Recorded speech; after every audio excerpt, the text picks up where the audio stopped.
La questione anziani, balzati agli onori delle cronache perché più fragili e maggiormente colpiti dal coronavirus, oggi più che mai il loro futuro e gestione diventa importante tema di discussione. Il tema, la grande sfida dell'invecchiamento della popolazione, quindi il tema da un lato demografico e dall'altro dei servizi dell'assistenza. Parliamo dell'aspetto della formazione sanitaria all'interno del case di riposo.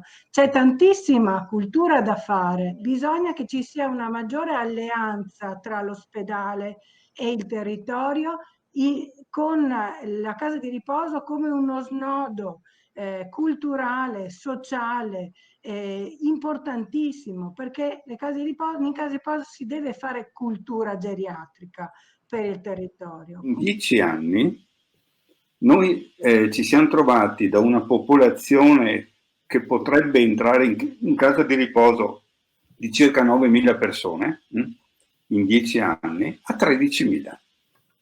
Abbiamo una pressione solamente negli ultimi 5 anni del 21%. La media delle pensioni in Veneto è circa sotto i 1.000 euro netti. La media delle pensioni femminili è di circa la metà.